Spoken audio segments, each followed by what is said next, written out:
नमस्कार मित्रों, कैसे हैं आप लोग। उम्मीद है सब कुछ बहुत बढ़िया चल रहा होगा। पढ़ाई में जुटे होंगे, जी तोड़ पढ़ाई कर रहे होंगे, सारी किताबें कंप्लीट हो गई होंगी, धुआंधार पढ़ाई का दौर चल रहा होगा और सब कुछ आपके करियर में बड़ा बेहतर होगा आगे। ऐसा ही कुछ चल रहा होगा, मुझे पूरी उम्मीद है। अभी जल्दी ही में पीसीएस का रिजल्ट आया, पीसीएस मेंस का रिजल्ट आया। चेंज्ड सिलेबस में ये पहला मेंस का रिजल्ट है। मिश्रित प्रतिक्रियाएं रही हैं। कुछ ऐसे छात्र आए हैं जो पहली बार में ही सिलेक्ट हो गए हैं मेंस में, अब वो अपने साक्षात्कार की या व्यक्तित्व परीक्षण या इंटरव्यू की तैयारी कर रहे हैं या कर रहे होंगे। कुछ ऐसे छात्र आए हैं जिनका हमारे पास फ़ोन आया कि सर ये दूसरी बार था, तीसरी बार था, मैं मेंस नहीं निकाल पाया हूँ, मैं फिर आउट हो गया हूँ। बहुत सारे लोग कह रहे हैं कि अब पीसीएस में भी अंग्रेजी माध्यम ही चलेगा, हिंदी माध्यम नहीं लेना चाहिए, तो क्या मैं अंग्रेजी माध्यम ले लूँ। तो ये एक समस्या उभर के आ रही है। एक और चीज़ उभर के आ रही है कि सर मैं समझ ही नहीं पा रहा हूँ कहाँ गलती हो गई। कुछ लोग कह रहे हैं कि मैंने डिफेंस लिया था इसलिए नहीं हो पाया, कुछ लोग कह रहे हैं मैंने हिस्ट्री लिया था इसलिए नहीं हो पाया, एंड सो ऑन। इस तरह की बातें बहुत सारी आई हैं। जो बातें मेरे पास 3, 4, 5 दिन में आई हैं, मैं उन्हीं बातों को लेकर आपसे आज चर्चा कर रहा हूँ। मैं चाहता तो जिस दिन रिजल्ट आया था उसी दिन मैं आपसे चर्चा कर लेता, लेकिन मैंने चर्चा उस दिन नहीं की क्योंकि मैं ये देखना चाहता था आखिर ट्रेंड क्या है। अभी भी ये अर्ली ट्रेंड्स हैं, अभी 10 दिन 15 दिन बाद पता चलेगा कि आखिर वास्तविकता में हुआ क्या है, कैसे बच्चे सिलेक्ट हुए हैं, कैसे नहीं सिलेक्ट हुए हैं, ये सारी चीज़ें। लेकिन मैं आप सब छात्रों से एक बात कहना चाहूँगा। आप किसी से न पूछिए क्या गलत हुआ है। आप चुपचाप एक शांत माहौल में, कमरे में, घर में, कहीं भी आप बैठ जाइए और आधे घंटे आत्मावलोकन कीजिए। अपनी आत्मा को देखिए, अपनी आत्मा से पूछिए। अपने सबसे बड़े गवाह आप हैं। अगर आप ढंग से देखते हैं, सुनते हैं, समझते हैं, सारी चीज़ों को दोहराते हैं, तो तुम जान जाओगे कि तुमने कहाँ पे गलतियाँ की हैं, कहाँ पे तुम अच्छे हो, कहाँ पे तुम मध्यम हो और कहाँ पे तुम्हें कुछ भी नहीं आता। इवन दो तुम्हारे सामने तुम्हारी वह कॉपी भी सामने आ जाएगी जो तुमने उन 3 घंटों के दौरान लिखा होगा। आप में से 90% बच्चे ऐसे होंगे जो ये समझ जाएंगे कि उनका सिलेक्शन क्यों नहीं हुआ। हाँ, 10% ऐसे भी बच्चे हो सकते हैं जिनको लगता होगा कि उन्होंने अच्छा लिखा हुआ है, फिर भी उन्हें सिलेक्शन नहीं मिला। फिर उसके भी कारण देखे जा सकते हैं। कुल मिलाकर जब से यह रिजल्ट आया है, बहुत सारे बच्चों में एक नकारात्मक माहौल है और नकारात्मक माहौल एक समग्रता में है। नकारात्मक माहौल ये है कि क्या हम जिस मीडियम से तैयारी कर रहे हैं वही गलत है, क्या अब हमारा कभी नहीं होगा। तो इन्हीं सब मुद्दों पर मैं आज आपसे चर्चा करने आया हूं कि आखिरकार वे कौन से कारक होते हैं, वे कौन से फैक्टर होते हैं जो आपके पीसीएस या पीसीएस के अलावा किसी भी सिविल सेवा परीक्षा में आपकी सफलता में बाधक बनते हैं। अगर आप उन हिस्सों पर काम कर लें तो आपके सफल होने की प्रायिकता या प्रोबेबिलिटी बढ़ जाएगी और निश्चित तौर पे आप किसी न किसी एग्जाम में और कभी न कभी सफल जरूर हो जाएंगे। उसके पहले मैं आपको एक कहानी सुनाना चाहता हूँ। ये कहानी मैं अपने सेमिनार में ज़रूर सुनाता हूँ। जो मेरे कुछ पुराने विद्यार्थी होंगे वो ज़रूर इस कहानी को जानते होंगे। कहानी ये है कि गुरु द्रोण ने जब पांडवों को शिक्षा देना प्रारंभ किया तो उन्होंने पांडवों को धनुर्धर बनाने का प्रयास किया और उन्होंने धनुष विद्या उन्हें सिखानी शुरू की। कर्ण भी चाहता था कि वह गुरु द्रोण से धनुष विद्या सीखे, वो भी बड़ा धनुर्धर बने। लेकिन शायद वो पहली कोचिंग व्यवस्था रही होगी जिसमें गुरु द्रोण ने एलिजिबिलिटी के हिसाब से उस कोचिंग में उनको एडमिशन नहीं दिया। एलीट क्लास कोचिंग कहीं रही होगी कुछ, अब क्या था नहीं पता। कुल मिलाकर कर्ण को गुरु द्रोण का सानिध्य नहीं मिला और कर्ण स्वयं के प्रयासों से ही विभिन्न स्थानों पर घूम घूम कर विभिन्न गुरुओं से और स्वयं के प्रयासों से शिक्षा प्राप्त करता रहा। कर्ण का मित्र दुर्योधन है तो कर्ण भी हस्तिनापुर आता जाता रहता है। एक दिन कर्ण जब अपने घर गया हुआ था, क्योंकि उसको सारथी ने पाला था तो सारथी का घर ही उसका घर है। उस सारथी का एक पुत्र और है जिसका नाम शोण है, तो एक तरह से वो कर्ण का छोटा भाई हुआ। कर्ण और शोण दोनों ही हस्तिनापुर आ गए थे और वो हस्तिनापुर में ही रहा करते थे। कर्ण एक दिन जब अपने घर गया हुआ था, लौट के आया तो उसका भाई शोण जो छोटा है वो दौड़ करके कर्ण के पास आया, क्योंकि छोटा भाई है, बड़े भाई के आने पर उत्साहित हो जाता है और सारी छोटी छोटी बातें उसे बताता है। तो शोण ने बताया कि भैया तुम्हें नहीं पता है, तुम घर गए थे तो बड़ा कमाल हो गया। कर्ण ने पूछा क्या ऐसा कमाल हो गया जो तू इतना उतावला हो रहा है, बता। उसने कहा भैया जब तुम नहीं थे तो गुरु द्रोण ने एक प्रतियोगिता रखी। उन्होंने एक मरे हुए पक्षी के अंदर भूसा वगैरह भर के उसको एक ऊंचे पेड़ से टांग दिया, एक आम का पेड़ था उस पर टांग दिया, और सभी पांडवों और कौरवों से उस पर तीर चलाकर उसकी आँख को बेधने का चैलेंज रखा। कर्ण की उत्सुकता बढ़ गई, क्योंकि कर्ण के सिलेबस का क्वेश्चन था। तो कर्ण ने कहा अच्छा बता फिर आगे क्या हुआ। बोले भैया बड़ा गजब हुआ। युधिष्ठिर पहले गए तो युधिष्ठिर से पूछा द्रोण ने क्या दिख रहा है। युधिष्ठिर ने कहा मुझे चराचर जगत दिख रहा है, धर्म दिख रहा है, अधर्म दिख रहा है, सब दिख रहा है। गुरु द्रोण ने कहा भैया तो रख दे, तुझसे ना होगा। युधिष्ठिर को उन्होंने वापस बुला लिया। युधिष्ठिर पूछते रह गए क्या हुआ। बोले बाद में हम तुमसे बात करेंगे, तुम्हारी दृष्टि बड़ी विशाल है, इतनी विशाल दृष्टि की जरूरत नहीं है। फिर उसके बाद भीम महोदय आए। जब भीम महोदय आया तो भीम से बोला क्या दिख रहा है। बोले मुझे चिड़िया की आंख छोड़ करके सारे आम दिख रहे हैं, क्योंकि भीम का सारा ध्यान खाने पे, तो उसको आम दिख रहे हैं। इसी तरह सबसे वो पूछते गए और सबको न जाने क्या क्या दिखता रहा, पर वो लक्ष्य नहीं दिखा, टारगेट नहीं दिखा। फिर शोण ने कहा कि भैया फिर अर्जुन आया। तब कर्ण उत्सुक हुआ कि हाँ ये लेवल का आदमी आया है, ये भी सिलेबस पढ़ता है, मैं भी सिलेबस पढ़ता हूँ। कर्ण ने कहा बता क्या हुआ। पहले तो ये बता अर्जुन ने क्या जवाब दिया जब द्रोण ने पूछा कि उसे क्या दिख रहा है। तो यहाँ पर शोण बोला कि अर्जुन ने द्रोण को यह जवाब दिया कि आचार्य गुरुवर, मुझे चिड़िया की आंख का तारा दिख रहा है, या चिड़िया की आंख दिख रही है। फिर द्रोण ने कहा कि तो चिड़िया की आंख दिख रही है तो फिर आप चलाएं। और अर्जुन ने तीर चलाया और तीर चिड़िया की आंख में जाकर लगा। कर्ण बोला फिर से दोहरा क्या बोला। तो शोण ने फिर वही कहा कि अर्जुन ने कहा कि मुझे चिड़िया की आंख दिख रही है। तो फिर कर्ण हंसा। शोण बोला क्या हुआ भैया, अर्जुन की बड़ाई सुनकर के तुम सदमे में तो नहीं आ गए। कर्ण ने कहा नहीं छोटे भाई, मैं सदमे में नहीं आया हूं। मैं ये सोच के हैरान हूं कि या तो द्रोण अर्जुन को सिखा नहीं पाए हैं, या अर्जुन द्रोण से कुछ नहीं सीख पाया है। या तो गुरु में दोष है या तो शिष्य में दोष है। शोण ने कहा समझाओ, मैं समझ नहीं पा रहा हूं। उससे बोला होगा कि हाँ तुम एसएससी के बच्चे हो, अभी तुम यूपीएससी क्या समझ पाओगे, पीसीएस क्या समझ पाओगे। कर्ण ने कहा कि अगर मुझसे गुरु द्रोण पूछते कि ये बता कर्ण तुझे क्या दिख रहा है, तो मैं उन्हें बताता कि मुझे चिड़िया की आंख के अंदर जो पुतली होती है, पुतली के बीच में जो सफ़ेद तारे की तरह जो महीन सा बिंदु होता है, मुझे वो बिंदु दिख रहा है। इस मूर्ख अर्जुन को पूरी आंख कैसे दिख सकती है, जबकि निशाना 100% तब माना जाएगा जबकि वह चिड़िया की पुतली के आंख के बीचों बीच लगे। शोण कहा भैया तुम भी ना ओवर एक्साइटेड हो जाते हो। कर्ण ने कहा हाँ ये हो सकता है, मैंने जो बोला है, मैं ऐसा बोलता तो ऐसा कर, तू तो था वहां पे, चल वहीं पे तू चिड़िया टांग और मैं निशाना लगाता हूं। शोण ने चिड़िया वहीं टांगी, कर्ण ने निशाना लगाया और कण का निशाना चिड़िया की आंख पर नहीं, चिड़िया की आंख की पुतली के बीच जो सफेद बिंदु तारा होता है उस पे जाके लगा।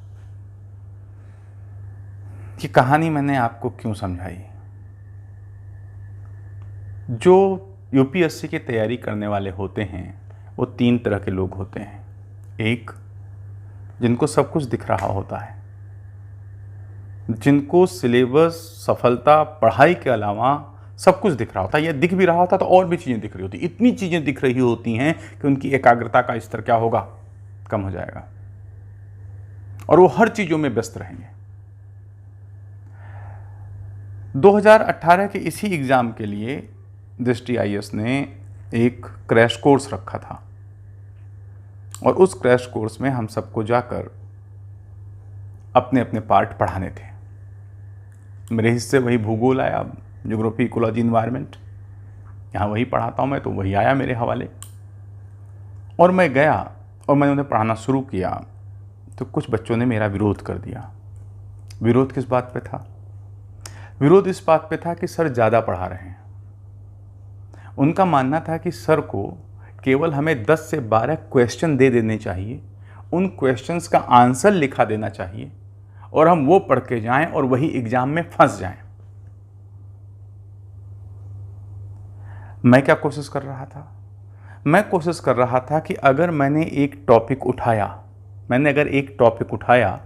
उस टॉपिक को मैं इस तरह से समझा दूं कि उसके वो हर पक्ष को समझ जाएं, फिर एग्जामिनर कहीं से भी प्रश्न पूछे ये खुद उतना अच्छा उत्तर लिख करके आए कि एग्जामिनर के पास अंक देने के अलावा कोई और विकल्प ना हो।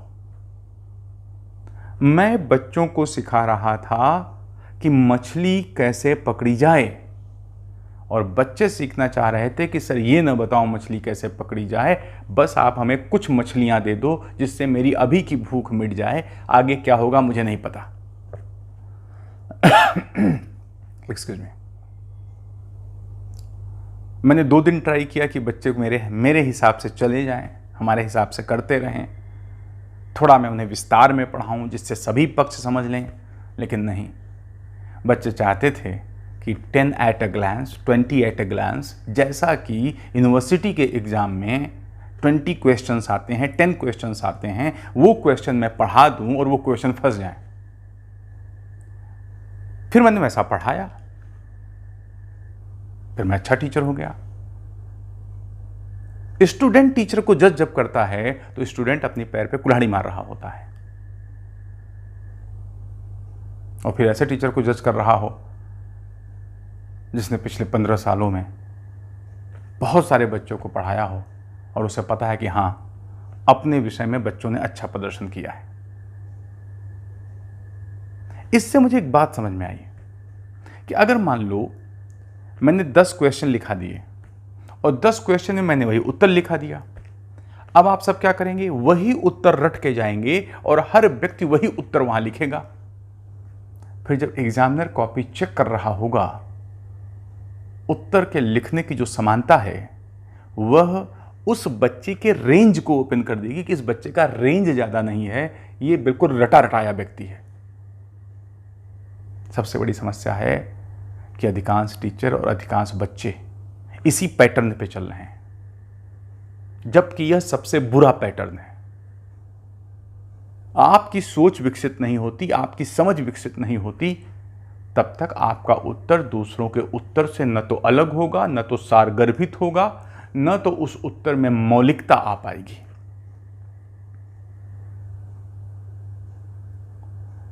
लेकिन मैंने वो 10 क्वेश्चन दिए और क्वेश्चन फंसे भी।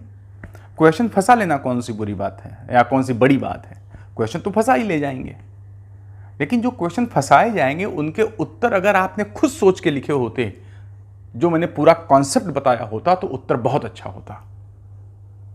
लेकिन नहीं, जब छात्र स्वयं निर्णय कर लेता है, जब मरीज डॉक्टर के पास जाए और मरीज स्वयं निर्णय कर ले कि डॉक्टर को यह दवा देनी चाहिए, तो फिर याद रखिए डॉक्टर मरीज की बीमारी नहीं ठीक कर पाएगा, बीमारी बढ़ती चली जाएगी।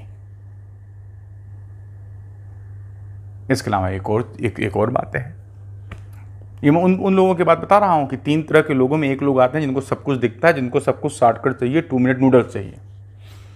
जब मैं क्लास में पढ़ाता हूँ तो मैं ये देखता हूँ कि क्लास में अधिकांश लोगों के मोबाइल ऑन होते हैं। कुछ लोग तो मोबाइल पे बात भी कर लेते हैं मौका मिलते ही। कुछ लोग अगर मैच चल रहा हो इंडिया और किसी और का, तो पढ़ाई के दौरान वो मैच भी देख लेते हैं, स्कोर भी देख लेते हैं। और कुछ बच्चे तो इतने मतलब योग्य होते हैं कि वो हर 10 मिनट 15 मिनट में बाहर जाएंगे और फिर वापस आएंगे और फिर अपनी आगे की पढ़ाई शुरू करेंगे। आधे 1 घंटे बाद जाते हैं, फिर आते हैं, पता नहीं ऐसी कौन सी रासायनिक क्रिया करने जाते हैं। 2.5 घंटे की क्लास में बहुत सारे बच्चे कम से कम 3 से 4 बार आते जाते हैं। और जबकि अगर एक बार पढ़ाई का तारतम्य टूट जाए, दोबारा पढ़ाई शुरू करनी पड़े, तो वो कैसे शुरू होगी, एक बड़ी समस्या होती है। एक तो ये बच्चे हैं। अगर इन बच्चों में आप मानते हैं कि सफलता मिलेगी, अगर ये बच्चे सोचते हैं सफलता मिलेगी, तो क्षमा चाहता हूं मित्र, मुश्किल है। जब तक कि तुम अपना तरीका नहीं बदलोगे। तरीका बदलोगे, तुरंत सफलता मिल जाएगी। मैं अपने क्लास में इसलिए बदनाम हूं कि मैं बहुत डांटता हूं बच्चों को इसीलिए डांटता हूं कि आप ढंग से पढ़ें, अच्छे से पढ़ें, जिससे जब रिजल्ट आए तो आपको दुख न हो, आपको कष्ट न हो। क्योंकि तुम्हें नहीं पता, तुमसे ज़्यादा दुख और कष्ट हमें होता है जब तुम्हें सफलता नहीं मिलती है। दूसरे बच्चे ऐसे होते हैं जो आते हैं, सिंपल रहते हैं, मेहनत करते हैं, ठीक से काम करते हैं, लेकिन उनका एक ढर्रा है। वो कभी निश्चित लेवल से ऊपर उठने का प्रयास नहीं करते। उन्हें लगता है मैं 6 घंटे पढ़ता हूँ, ठीक है, एनसीईआरटी पढ़ ली, ठीक है, करंट की एक बुक पढ़ ली, ठीक है, इनका प्री हो जाएगा, मेंस फंसने के चांस बने रहेंगे, क्योंकि इन्होंने कभी नए नए तरीके अपनाए नहीं हैं। तीसरे ऐसे बच्चे होते हैं जो क्लास करते हैं, सीरियस रहते हैं, पूरी बातें पढ़ते हैं, और पढ़ने के बाद सिर्फ टीचर की बातें ही नहीं, बल्कि उसमें कुछ नई अपनी बातें जोड़ते हैं, नए नए प्रश्नों को लिखते हैं, प्रश्नों का उत्तर देते हैं, करंट अफेयर के प्रश्नों को खुद लिख रहे होते हैं। और ऐसे बच्चे प्री मेंस इंटरव्यू 1, 2 या 3 प्रयास में निकाल देते हैं। पहले कैटेगरी के बच्चे सफल हों बड़ा मुश्किल है। दूसरी कैटेगरी के बच्चे अच्छे बच्चे हैं, लेकिन वो अर्जुन हैं, जबकि अर्जुन की जरूरत नहीं है, अब कर्ण की जरूरत है। मेरे कर्ण अर्जुन आएंगे। अर्जुन है वो जिनको आंख तो दिख रही है, लेकिन कर्ण बनने की जरूरत है। अब आंख देखने से काम नहीं चलेगा, प्रतियोगिता का स्तर बहुत ऊपर है।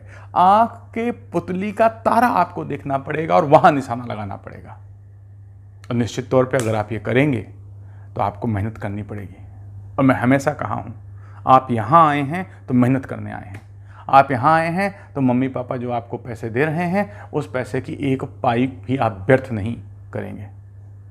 मैं दिल्ली वगैरह में बहुत सारे बच्चों को देखता था, वो ले जा करके अपने दोस्तों को जूस पिला रहे हैं, सब कर रहे हैं, घूम रहे हैं, इधर उधर जा रहे हैं। मैं ये नहीं कहता आप मनोरंजन न करें, मनोरंजन करें, लेकिन मनोरंजन पर आपका करियर तबाह नहीं होना चाहिए। जूस पीना है, जूस पीजिए, निकलिए। पूरा ग्रुप लेके आने जाने की क्या ज़रूरत है?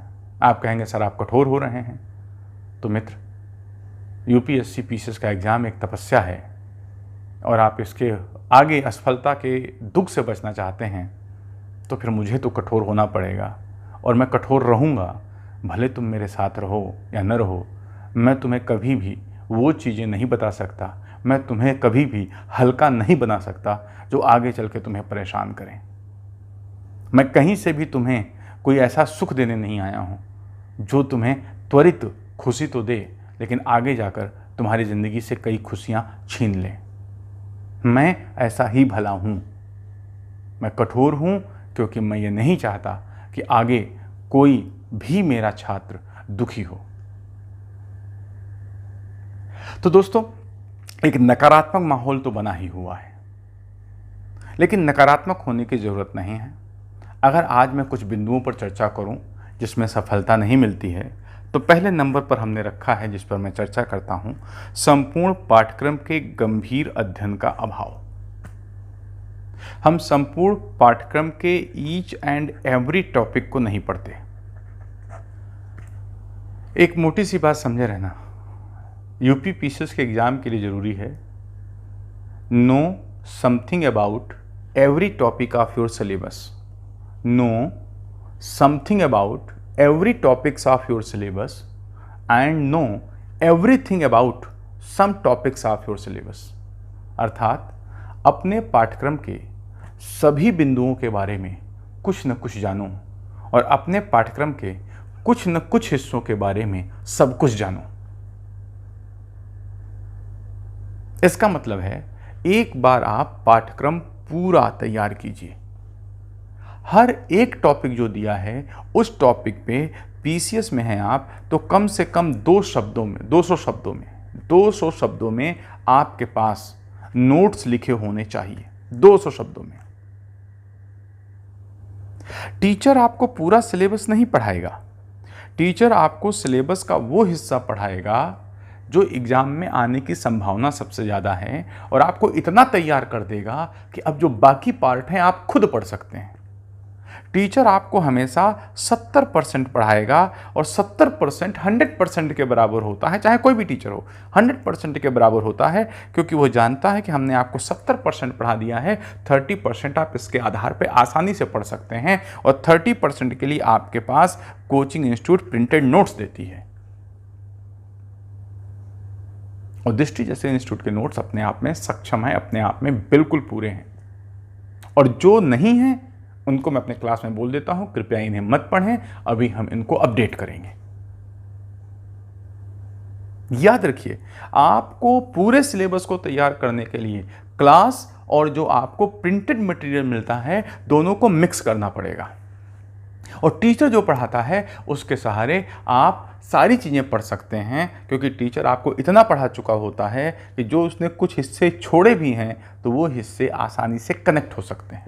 अर्थात अगर आप सेल्फ स्टडी नहीं करते, अगर आप सिलेबस के कुछ हिस्सों को स्वयं नहीं तैयार करते, तो निश्चित तौर पर आपकी सफलता में कुछ न कुछ पॉइंट क्या होगा, छूटा रह जाएगा।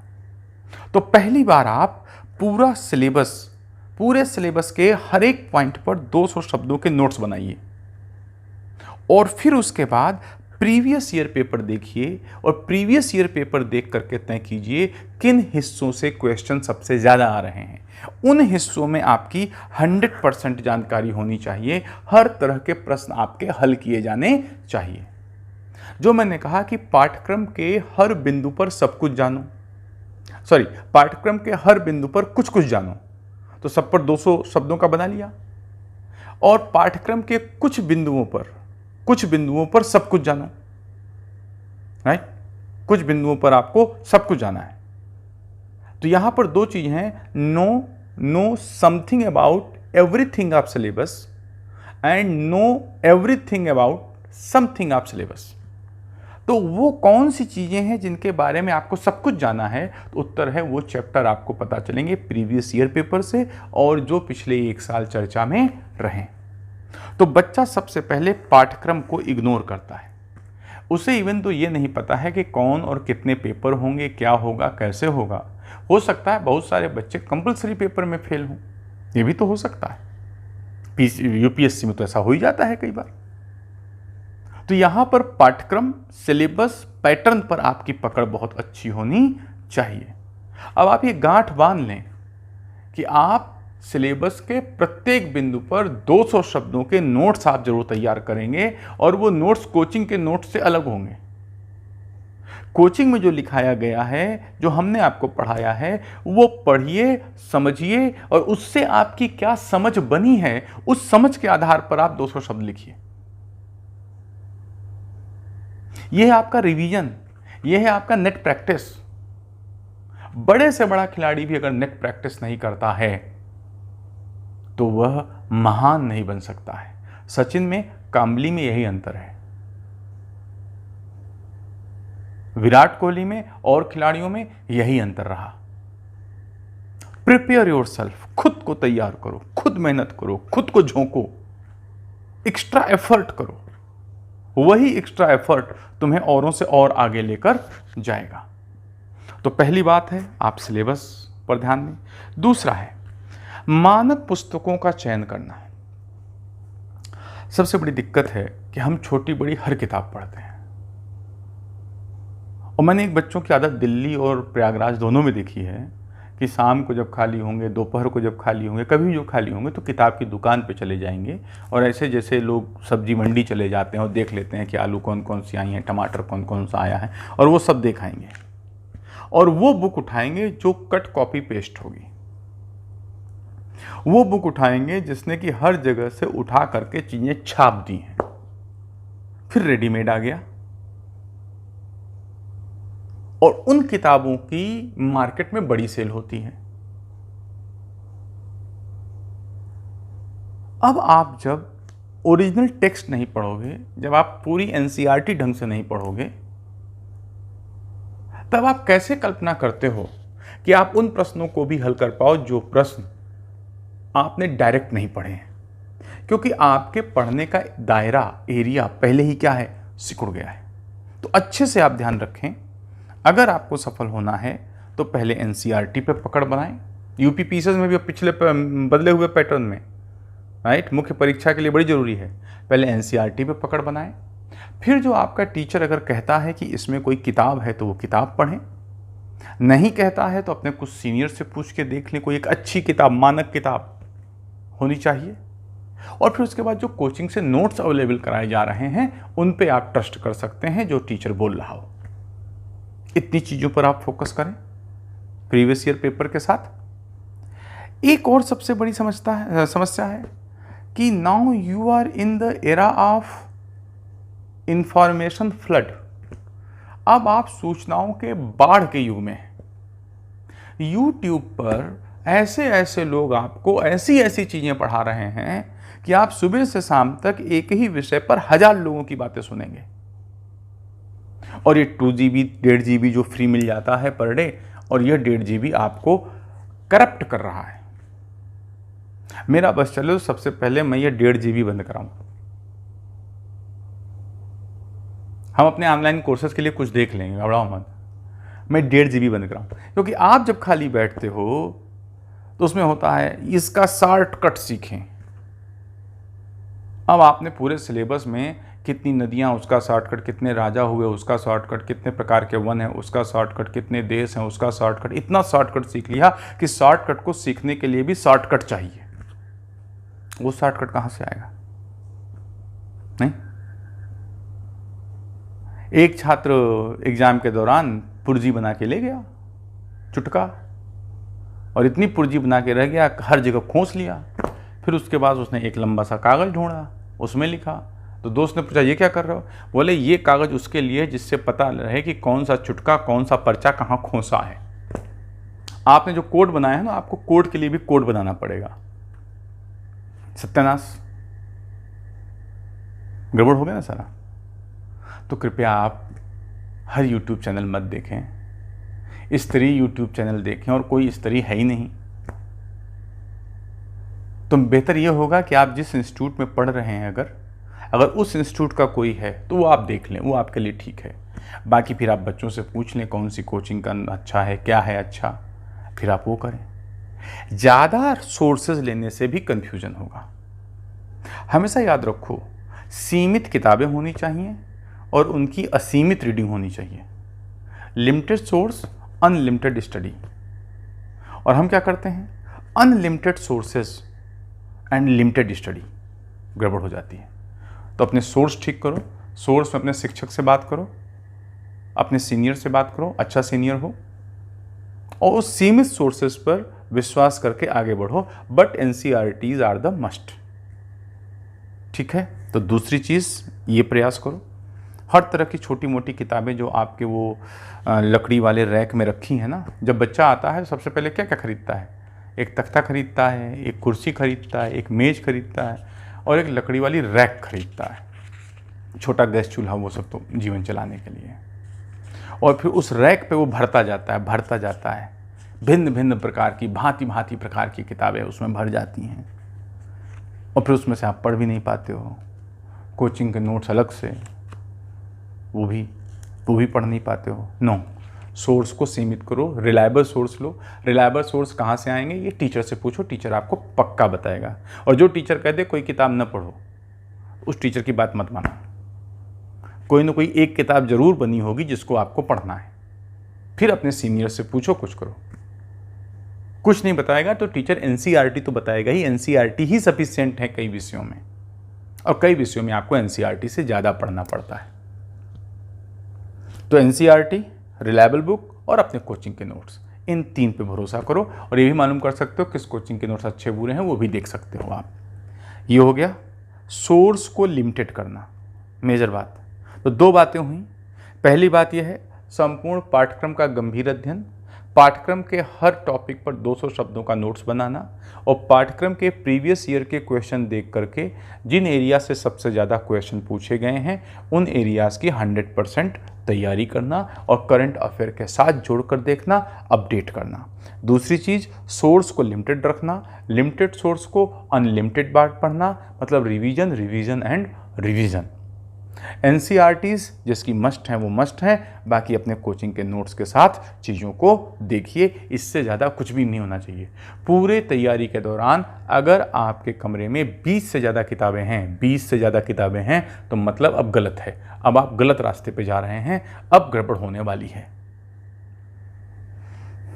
ध्यान रखिए। तीसरी चीज़, कोचिंग और टीचर पर पूर्णतः आश्रित होना। मैं भी टीचर हूं, मैं भी कोचिंग नहीं हूं। पूर्णतः आश्रित होना गलत है। क्यों गलत है? हम लोग जो आपको पढ़ाते हैं वो मानक है, सब कुछ ठीक है, लेकिन आपको भी सेल्फ एफर्ट करने होंगे, खुद के प्रयास करने होंगे। हिंदी मीडियम बच्चों की एक बड़ी दिक्कत होती है, वो टीचर के बड़े मतलब भक्त हो जाते हैं, पैर वैर छूने लगते हैं। फिर टीचर गलत कर रहा है, सही कर रहा है, विरोध नहीं करते हैं। उनका एक गुट सा बन जाता है, ग्रुप सा बन जाता है। फिर एक टीचर की तारीफ शुरू हुई, दूसरे की, तीसरे की शुरू हुई, टीचर भी इसमें खुश, बच्चा भी इसमें खुश। अच्छी बात है, गुरु भक्त होना अच्छी बात है, छात्र भक्त होना अच्छी बात है, लेकिन सिर्फ जो टीचर पढ़ा रहा है उतने पे मत रुको, उससे एक कदम आके जाके देखो। अगर टीचर ने पढ़ा, अगर मान लो मैंने आपको चक्रवात पढ़ा दिया, तो आप सिर्फ चक्रवात पे मत रुकें। आप ये देखें, आगे कोशिश करें कि नए नए कौन से चक्रवात आए, कहाँ चक्रवात आए, कैसे नए क्वेश्चन पूछे जा सकते हैं। हम पर आश्रित रहें, लेकिन हमारे अलावा भी कुछ और चीज़ें आप करें, जिसे हम कहते हैं इनोवेशन, नवाचार। आप अपने आप को अपडेट करें। जो हमने आपको पढ़ाया है वो उस तारीख तक अपडेट है जिस तारीख तक हमने पढ़ाया है। उसके आगे के लिए आपको नई चीज़ें देखनी पड़ेंगी, करंट अफेयर के साथ जुड़ना पड़ेगा, अर्थात आपको टीचर कोचिंग से थोड़ा आगे चल के जाना पड़ेगा। ये बात ध्यान रखें। तीसरी चीज़, चौथी महत्वपूर्ण चीज़ है एक टाइम टेबल का अभाव। मैं अक्सर अपने सेमिनार में कहता हूं कि जब बच्चा आता है तो एक टाइम टेबल बनाता है। शुरू में हर बच्चा टाइम टेबल बनाता है। क्या करेगा कि आके लिखेगा कि हम 4 बजे उठेंगे, 4:30 बजे ये करेंगे, 5 बजे पढ़ना शुरू करेंगे, 8 बजे कोचिंग जाएंगे तो 5 से 7:45 तक पढ़ेंगे, 7:45 पे साइकिल निकल लेंगे, फिर हम कोचिंग जाएंगे, फिर हम 10:30 पे आएंगे। तो इतना टाइट शेड्यूल कर देता है कि वो रोबोट हो जाता है, क्योंकि शुरू में बहुत ताव होता है ना। जो देखोगे, जो लोग नया नया धर्म अपनाते हैं ना, वो बहुत ज़्यादा धार्मिक हो जाते हैं, और जिनका पहले से धर्म है ना, वो इतना टेंशन नहीं लेते। इसी तरह जो बच्चे हैं, जो बच्चा नया नया आता है, वो ऐसा टाइम टेबल बनाता है कि वह व्यवहारिक नहीं होता। और लगा के अलार्म सो गया, जाको अलार्म वाली घड़ी खरीद के लाए, मतलब अलग से घड़ी खरीद के लाए कि हम अलार्म लगा के सोएंगे, या उसका नया मोबाइल ही खरीद के लाए कि हम इसको अलार्म के लिए ही रखेंगे, और 4 बजे का लगाएगा और सोएगा कितने बजे? रात के 12 बजे। अभी वो तपस्वी टाइप का है ना, अव्यवहारिक टाइम टेबल बनाएगा, और 4 बजे कभी ज़िंदगी में उठे नहीं थे। अलार्म अपनी जगह पे बोलेगा, अलार्म तो अपना काम करेगा, वो यांत्रिक है, वो यंत्र है, उसे क्या पता कि तुम कभी ज़िंदगी में 4 बजे नहीं उठे थे, उसको लगा तुमने हमें टाइट किया है तो हमें 4 बजे जगा देना, उसने तुम्हें 4 बजे जगा दिया, अब आप जग गए 4 बजे। क्या जग गए क्या? नहीं नहीं नहीं, ऐसा कैसे हो सकता? स्नूज, अलार्म है तो उठा के बंद कर दिए। कई लोग तो ऐसा है, उनको 4 बजे जगना है तो अपनी घड़ी 5 मिनट फास्ट किए रहेंगे। जब 4 बजे अलार्म बजेगा तो वो जान जाएंगे अभी 4 नहीं बजा, अभी 3:55 हुआ है, 5 मिनट सो लें। और जैसे वो 5 मिनट सोने की कोशिश करते हैं और जब नींद खुली तो देखा अरे बाप रे, तो 7 बज गए। वैसे को रात भर नींद ना आए, लेकिन सुबह जब आप 5 मिनट की नींद लेने की कोशिश करते हो तो अगला 2 घंटे कैसे निकलता है तुम्हें खुद नहीं पता। और आज में टाइम टेबल क्या बनाया था, हम क्या बनाते हैं टाइम टेबल में? टाइम टेबल हमेशा सैटरडे को बनता है। और टाइम टेबल कब का बनता है? मंडे को। सैटरडे को आप शाम को बैठ के पहले पूरा कमरा वमरा साफ़ करेंगे, सब कुछ करेंगे, सब कुछ ठीक ठाक कर देंगे। सैटरडे को शाम को दोस्तों की पार्टी भी रखेंगे और फिर टाइम टेबल बनाएंगे कि मंडे से हम 4 बजे पढ़ेंगे।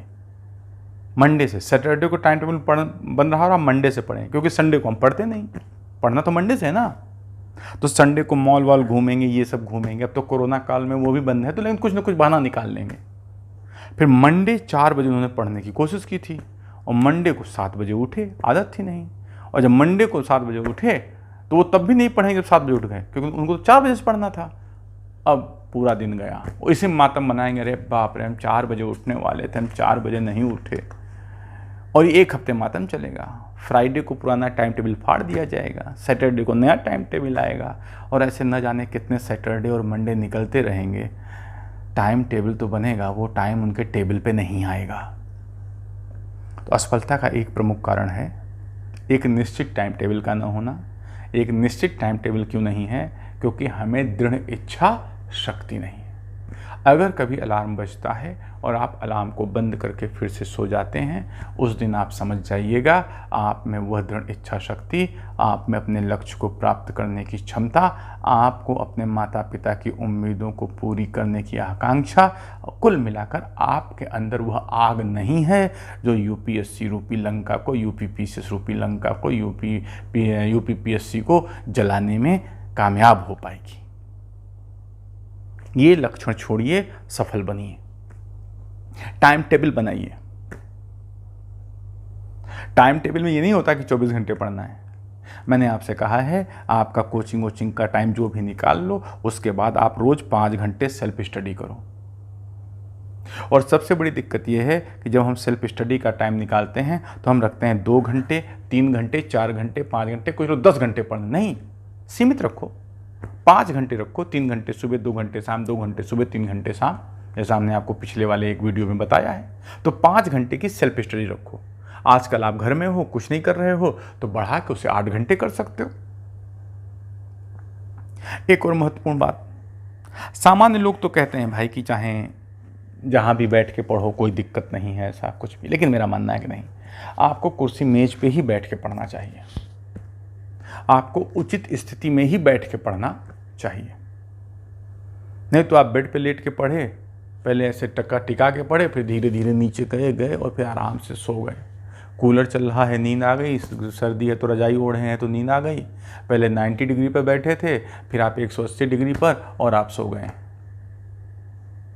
कुर्सी मेज पे बैठो, प्रैक्टिस करो और कोशिश करो कि एक बार में धीरे धीरे, इकट्ठा नहीं, धीरे धीरे, क्योंकि हम हर ग्रेजुएशन तक तो हर क्लास हम 45 मिनट की पढ़ते हैं, तो 45 मिनट से ज़्यादा पढ़ने के हमारे चांस ही नहीं होते। पहले धीरे धीरे खुद को तैयार करो। 6 महीने में आप एक बार कुर्सी पे बैठो तो 3 घंटे बाद उठो, क्योंकि जब आप यूपीपीसीएस यूपीएससी में अपना एग्जाम देने जाएंगे तो एक पेपर आपको 3 घंटे लगातार बैठकर देना होगा। कम से कम आपकी नेट प्रैक्टिस 3.5 घंटे एक बार में कुर्सी पर बैठने की होनी चाहिए, ऐसा मेरा मानना है। अगर यह नेट प्रैक्टिस हो गई तो आप यूपीएससी या यूपीपीसीएस के एग्ज़ाम हॉल में आसानी से, चाहे कैसी भी कुर्सी मिले, 3 घंटे आप बिना थके हुए बैठे रहेंगे, बिना इधर उधर उचके बैठे रहेंगे और आराम से अपना काम कर पाएंगे। हर चीज़ को करने का एक तरीका होता है, एक सलीका होता है, वो तरीका बड़ा ज़रूरी है। अगर मेज कुर्सी वगैरह ज़रूरत नहीं होती तो पढ़ाई वढ़ाई के लिए मेज कुर्सी ना होती। कोचिंग में भी हम आपके लिए कुर्सी नहीं रखते। कोचिंग में छोटे छोटे बेड रखे जाते, टीचर के लिए बड़ा बेड, बच्चों के लिए छोटा छोटा बेड। टीचर आके बेड पे आराम तसल्ली में तकिया लगा के लेट जाता और आप भी लेट जाते, जम्हाई लेते और सब पढ़ते। एक और काम करना है, पढ़ने के दौरान कान में कुछ भी खुशा नहीं होना चाहिए। जो ईयरफोन वगैरह लगाए रहते हो ना, वो बिल्कुल हटा दो। मुझे तो लगता है आने वाली पीढ़ियाँ जो हैं उनमें कुछ ऐसा उत्परिवर्तन हो जाएगा कि सबके अपने अपने ईयरफोन लेके जन्म के साथ पैदा होंगे, केवल सॉकेट सेट करना होगा, है नहीं? तो पहली बात, टाइम टेबल बनाएंगे, टाइम टेबल को दृढ़ इच्छा शक्ति के साथ फॉलो करेंगे, ठीक है? और उसके बाद कुर्सी मेज पे पढ़ेंगे। पढ़ने के दौरान एकाग्रता होगी, कान में कुछ खुशा उसा नहीं होना है। म्यूजिक पर सुनना है तो कभी भी सुन लो। आप अपने आप को कह लो कि अगर हम 1 घंटा पढ़ लेंगे तो 5 मिनट म्यूजिक सुनेंगे। तो आप 1 घंटा पढ़िए, फिर 5 मिनट धूम धड़ाके से म्यूजिक सुनिए, नाचिए, गाइए, बालकनी में जाके नाचिए, कुछ भी कीजिए, नागिन नृत्य कीजिए, एनाकोंडा नृत्य कीजिए, जो नृत्य आपको पसंद आए, नाग नृत्य करिए। कौन रोकता है तुमको? लेकिन 1 घंटे पढ़ने के बाद फिर धीरे धीरे को 2 घंटे पढ़ने का, फिर 3 घंटे पढ़ने के बाद आप 15 मिनट गाना सुनिए, चिल्लाइए, डांस कीजिए, और तब मन भी लगेगा चिल्लाने में, डांस करने में। 3 घंटा पढ़ा है। एक अच्छा विद्यार्थी वो होता है जो जब पढ़ लेता है तो मन उसका शांत रहता है, प्रफुल्लित रहता है। और जिस दिन वो नहीं पढ़ पाता ना, तो मन बुझा बुझा रहता है कि यार आज मैं पढ़ नहीं पाया। पढ़ना भी एक नशा है। जिस दिन तुम्हें लगे आज तुम नहीं पढ़ पाया, तुम्हारा पढ़ने का मन करे, अंदर से मन आए कि हम कुर्सी पे बैठ के पढ़ेंगे चाहे जो हो जाए, तो समझो ऐसी नशेबाजी तुम्हें दुनिया की सबसे बड़ी सफलता देगी। और ऐसी नशेबाजी ईश्वर करे हर माता पिता के संतान को मिले। तो यहाँ पर कुछ बातें समझो। संपूर्ण पाठ्यक्रम का गंभीर अध्ययन, मानक पुस्तकों का चयन, सोर्सेज को कम रखना, टीचर की सलाह लेकर सोर्सेज को डिसाइड करना, कोचिंग के नोट्स के आधार पर सोर्सेज को डिसाइड करना, कोचिंग और टीचर पर पूर्णतः आश्रित न रहना, जितना उन्होंने पढ़ा दिया हो उससे आगे की चीज़ों को तैयार करने का प्रयास करना। इसमें आप टीचर या फिर अपने सीनियर की मदद भी ले सकते हैं। टाइम टेबल एक अच्छे से बना लेना, टाइम टेबल अच्छे से बना लेना। क्लास में गंभीर होकर के 2.5 घंटे का पूरा उपयोग करना, शॉर्टकट की तरफ नहीं जाना, रेडीमेड उत्तरों को नहीं लिखना है। आपको टॉपिक को समझ के उत्तर को अपनी भाषा में लिखना है, अच्छा प्रेजेंट करना है। पढ़ने का तौर तरीका होता है, कुर्सी मेज के साथ आप पढ़ेंगे। सेल्फ स्टडी 5 से 6 घंटे की लगातार की जानी चाहिए। ये नहीं है कि आपने एक बार तो एक दिन पढ़ लिया 24 घंटे और फिर अगले 1 हफ्ते उसी 24 घंटे की दुहाई दे रहे हो। 1 घंटे नहीं, 1 हफ्ते नहीं पढ़ रहे हो, नहीं, रोज पढ़ो 5 घंटे, 6 घंटे। बूंद बूंद से घड़ा भरता है, लेकिन बूंद रोज गिरे तब भरता है। यानी कि 1 बूंद आज गिरी, 1 बूंद 2 साल बाद गिरे, 10 साल बाद गिरे, 2 दिन बाद ही गिरे, भर के घड़ा दिखलाओ, सूख जाएगा सब कुछ। Continuity is must. एक और चीज, दोस्तों का चयन सोच समझ के करें।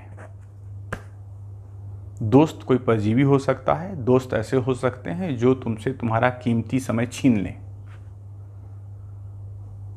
किसी भी ऐसे रिश्ते में न पड़ो, किसी भी ऐसे व्यक्ति के साथ न पड़ो जो तुम्हारा समय खत्म करता हो।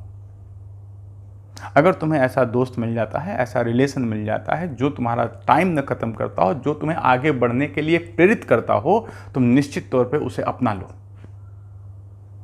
नहीं तो दोस्त क्या होंगे, आप अच्छा खासा पढ़ रहे होगे, धप से आ जाएंगे। कुछ दोस्त तो ऐसे होते हैं, 3 इडियट में देखा है ना, कुछ दोस्त तो ऐसे होते हैं दौड़ के आके पढ़ रहे हो तो पक्का आ जाएंगे। ओ मर्दवा क्या कर रहा है, हाँ, और सखी क्या चल रहा है, सब आ जाएंगे, कूद जाएंगे। और फिर क्या पढ़ते रहते हैं यार, जब देखो तब। और तुम कहते भैया हम आज पढ़ रहे हैं, हम बात नहीं करेंगे, बाद में आएगा। तुरंत कहेंगे देख ली तुम्हारी दोस्ती, आज ही कलेक्टर बन जाओगे तुम, बन लो तुम कलेक्टर, डिप्टी कलेक्टर, देख ली तुम्हारी दोस्ती। जो दोस्त तुम्हारा समय खाता हो उससे हाथ जोड़ लो, कृपया ना कहना सीखें। तुम्हारे पास इस वक्त खोने के लिए 2 ही चीज़ हैं, एक चीज़ है आपका समय और दूसरा चीज़ है आपका स्वास्थ्य। दोनों का ध्यान रखना आपकी जिम्मेदारी है। जो व्यक्ति आपके जीवन से आपके समय को बर्बाद कर रहा हो, कृपया उनसे हाथ जोड़कर 2 कोस दूर ही रहो। आगे भविष्य में दोस्ती रिश्ते निभाने का तुम्हें बहुत मौका मिलेगा। जिस दिन तुम सफल हो जाओगे उस दिन तुमको वो दोस्त मिलेंगे, तुमको वो रिश्ते मिलेंगे जिसकी तुमने कभी कल्पना नहीं की होगी। तुम्हारी ज़िंदगी में अभी जो कुछ भी है उसकी क्वालिटी बहुत लो है। अगर आप बेहतर क्वालिटी की चीज़ें चाहते हो तो थोड़ा इंतज़ार करो, सफल हो जाओ। और जो तुम्हारा असली दोस्त है, जो तुम्हारे साथ वास्तव में अटैच है, तुम पढ़ रहे होगे, वो आएगा और तुम उठने की कोशिश करोगे, तुम्हें बैठा देगा कि चुपचाप तुम पढ़ो, जो कर रहे हो करो, तुम बताओ मुझे कुछ करना हो तो मैं कर दूं। और शायद वो ये भी कह के जाए, यार देख हमको ये वाला चैप्टर नहीं समझ में आता, ये वाला चैप्टर भैया पढ़ लो, जब हम लौट के आए तो हमको समझा देना। ऐसा कोई दोस्त मिल जाए ना, ऐसा कोई भी मिल जाए ना तुम्हारी ज़िंदगी में, उसे कभी ज़िंदगी भर मत छोड़ना, क्योंकि यह वो व्यक्ति है जो तुम्हारी अच्छाई चाहता है। और जीवन में बहुत कम लोग आएंगे तुम्हारी ज़िंदगी में जो तुम्हें आगे बढ़ता हुआ देखें और तुम्हें आगे बढ़ने के लिए प्रोत्साहित करें। माँ बाप के बाद अगर कोई ऐसा मिल जाए तो तुम भाग्यशाली हो, और न मिले तो ऐसा ही होता है। चयन, दोस्तों का चयन सोच समझ के तुम्हें करना है। नेक्स्ट पॉइंट, लेखन प्रक्रिया। सबसे बड़ी समस्या, हम लिख नहीं रहे हैं। हम सोचते बहुत हो, लिख भी रहे हैं तो वैसा लिख रहे हैं भाई साहब, चूँकि हिंदी बेल्ट में लंबी लंबी बातें फेंकने की आदत होती है तो बड़े बड़े साहित्यिक शब्दों के साथ हम लिखते हैं। नहीं, एनसीईआरटी पढ़ो, एनसीईआरटी की भाषा पर ध्यान करो। जो 6, 7, 8 वाली एनसीईआरटी वही देखो पहले, फिर 9, 10 वाली, उनकी भाषा देखो, उसका प्रेजेंटेशन देखो, और उसी तरह की भाषा के हिसाब से सामान्य भाषा में आप अपने उत्तर लेखन का प्रयास करें। आप ये कसम खा लें कि आप रोज़ रात को 200 शब्दों का एक उत्तर या कोई एक आर्टिकल 8 मिनट में लिख के सोएंगे। आप सोने के पहले कसम खा लें कि आप 8 मिनट का अलार्म लगाएंगे और 8 मिनट के अंदर 200 शब्द लिख के आप सोएंगे। और आपको किस पर उत्तर लिखना है, तो जो आपने डेली न्यूज़ पढ़ी है या कोई क्वेश्चन है या आपने जितना पढ़ लिया हो उसके हिसाब से आप काम कीजिए। आंसर राइटिंग सब्जेक्ट की हो सकता है आप देर से शुरू करें। क्यों? क्योंकि जब आपकी सब्जेक्ट की समझ होगी तब तो उसका उत्तर लिखोगे ना। जब सब्जेक्ट की समझ ही नहीं तो उसका उत्तर क्या लिखोगे?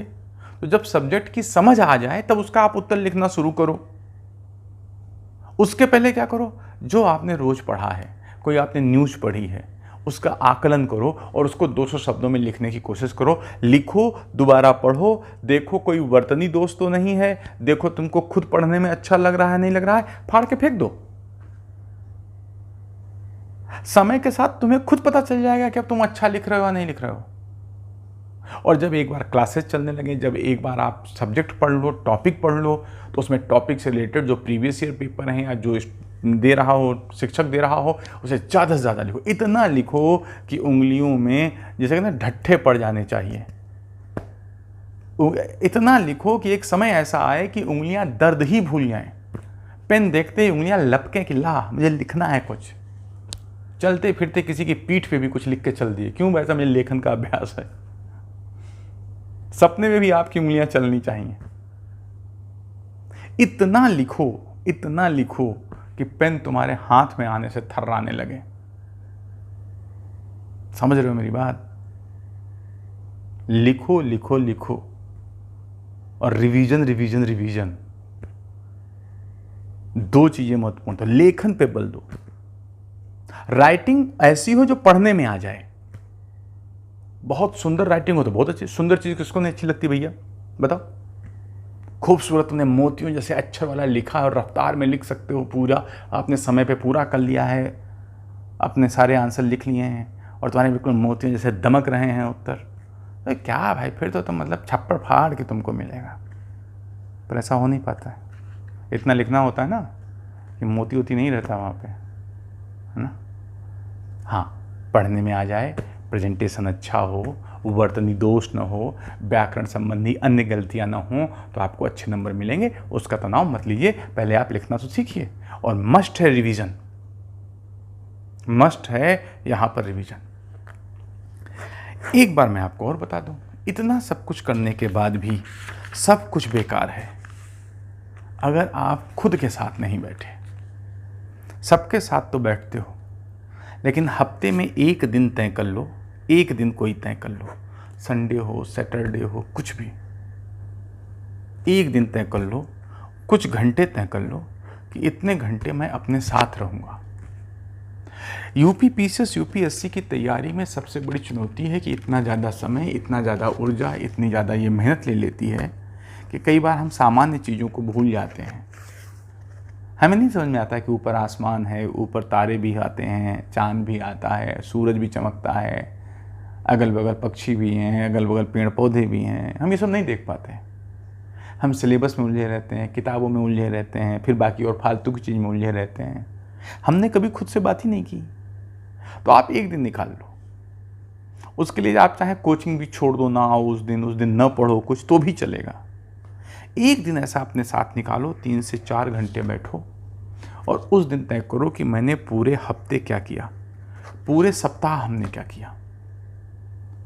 उस सप्ताह का अध्ययन करो, पुनरावलोकन करो, फिर दूसरी चीज एक काम करो, अगले हफ्ते के लिए टारगेट सेट करो, रियलिस्टिक टारगेट। अच्छा, जैसे मान लो मेरा वेट आजकल कुछ बढ़ गया है, मान लो मैं 80 किलो हो गया हूँ और मैं चाहता हूँ कि मैं अच्छी बॉडी वॉडी बना लूँ, टाइगर श्रॉफ की तरह, है ना, अच्छी बॉडी वगैरह बना लूँ। और इसके लिए मैं ऐसा करूँ कि अमेज़ोन से या कहीं से मैं बहुत सारी चीज़ें मंगाकर और एक दिन में 24 घंटे एक्सरसाइज करता रहा हूँ। पुशअप्स कर लिया, बाइसेप्स, ट्राइसेप्स, सबके लिए कर लिया। तो तुम्हें लगता है अगले दिन क्या होगा? हो सकता है उसी दिन हमको स्ट्रेचर पे लाद के अस्पताल ले जाया जाए और डॉक्टर देख के कहे कि अरे डॉक्टर त्रिवेदी, तुमने इतनी ज़्यादा एक्सरसाइज कर ली है कि तुम्हारी मसल्स सब रप्चर हो गई हैं, अब तुम ज़िंदगी में कभी एक्सरसाइज मत करना, करोगे तो फिर बहुत बड़ी दिक्कत होगी। क्यों हुआ ऐसा? कि मैंने टारगेट सेट किया, दैट वाज गुड वन, लेकिन टारगेट को पूरा करने के लिए जो हमारा तरीका था वह तरीका व्यवहारिक नहीं था। Rome was not built in a day. Rome एक दिन में नहीं बना था, टाइम लगता है। धीरे धीरे रे मना, धीरे सब कुछ होए, माली सींचे 100 घड़ा, ऋतु आए फल होए, है नहीं? धीरे धीरे, टारगेटेड, ड्रिप सिंचाई की तरह। जब मरीज को ग्लूकोज, जब मरीज बहुत बीमार हो जाता है तो ग्लूकोज लगता है, वैसे पानी तो 2 गिलास, 1 लोटा पानी हचक के पी लिए, उससे पानी चला जाता है। लेकिन जब मरीज को लगाया जाता है तो क्या होता है? ड्रिप जाती है, drip, tip tip tip, targeted होती है, नसों के थ्रू जाती है। इसी तरह जब आप अपने साथ बैठो तो अगले 1 हफ्ते का टारगेट तय करो। टारगेट ये पूरा करना है ना? रियलिस्टिक टारगेट जो पूरा कर सको, रियलिस्टिक टारगेट होना चाहिए, ठीक है? रियलिस्टिक टारगेट करो और उसे पाने का प्रयास करो। फिर अगले हफ्ते संडे को साथ बैठो, देखो तुमने कितना पा लिया, कितना नहीं पा लिया, फिर देखो तुमको इतना क्यों नहीं मिला, फिर आप उसको कोशिश करो। धीरे धीरे करते करते देखोगे कि आप 1 हफ्ते का टारगेट जो तय करोगे उस 1 हफ्ते के टारगेट को पाना शुरू कर दोगे।